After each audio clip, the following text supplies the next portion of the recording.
known as passing the final analysis upon the President of the United States. As the Democratic Party nominee in 1960, he is criticized for being Catholic, for not being old enough, for being a wealthy playboy trying to buy his way into the White House. Nevertheless, he beats Richard Nixon by a narrow margin to become the youngest president ever. I, John Fitzgerald Kennedy, do solemnly swear. At his inauguration to succeed Dwight D. Eisenhower, Kennedy and his speechwriters immediately set the tone for his presidential term.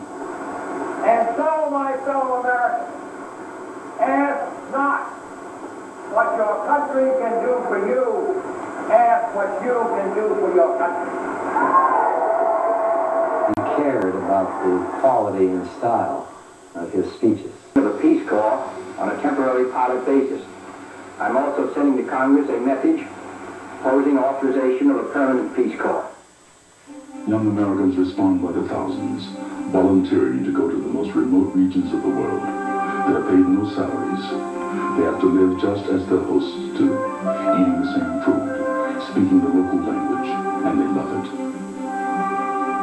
The president also knows that many Americans are worried about the nation's second-rate space program. His solution is to set a seemingly impossible goal, costing hundreds of millions of dollars. I believe we should go to the moon. But I think every citizen of this country, as well as the members of the Congress, should consider the matter carefully in making their judgment, to which we've given attention over many weeks and months. Because it is a heavy burden. People have been really quite charmed by the audacity of the Kennedy promises when he stood there in 1961 in the well of the House and said, we'll have a man on the moon by 1970. Nobody knew how that could be done at that time. But the sheer challenge of doing it arrested us and put us to work and let...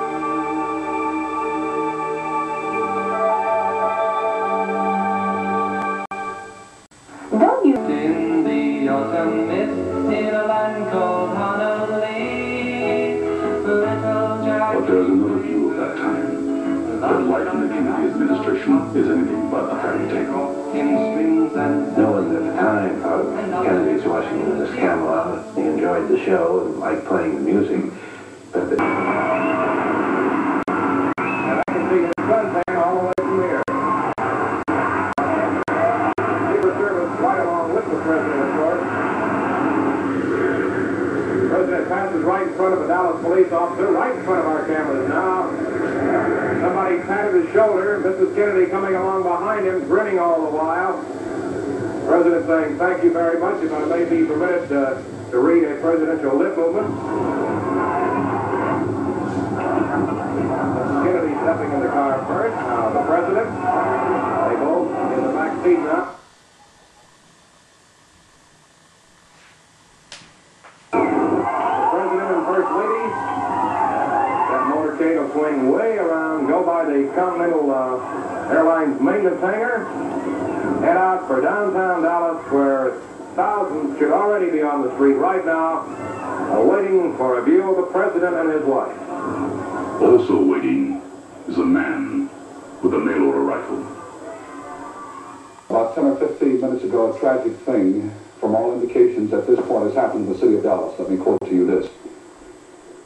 And you'll excuse me if I am out of breath. A bulletin, this is from the United Press, from Dallas.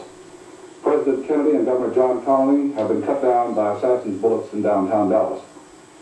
They were riding in an open automobile when the shots were fired. The president, his limp body carried in the arms of his wife, Jacqueline, has rushed to Parkland Hospital. Program director Jay Watson and announcer Jerry Haynes saw the motorcade turn the corner just before the shootings. Camera shots. They grabbed the first eyewitnesses they could find and rushed them to WFAA studios several blocks away. May I have your name, please, sir? Bill Newman. And this is Mrs. Newman. Straight at the edge of the curve. Inward, wave at the president. We thought someone had thrown firecrackers or something against the president's car, and it just looked like a bad joke. As President of the United States, more background material on that in just a few moments from New York. I'll repeat. Lyndon Johnson is now President of the United States. He was sworn. Moments later, Air Force One climbs into the Texas sky for John F. Kennedy's final trip home. Who would want to kill a dream?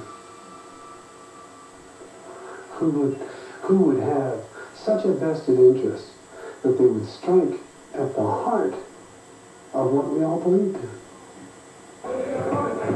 Take them, Oswald, down the hall again. You fire that rifle just as fast as you people have been getting, but I emphatically deny these charges. Oswald has hustled through a doorway. Police trace the rifle found in the depository to Oswald. On the base, Oswald remains in the Dallas City Jail until Sunday morning, when he is scheduled to be moved to the county jail, directly across the street from the assassination site.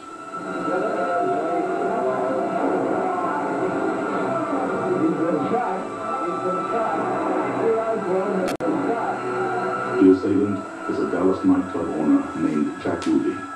Not much is known about him, but his aim is deadly.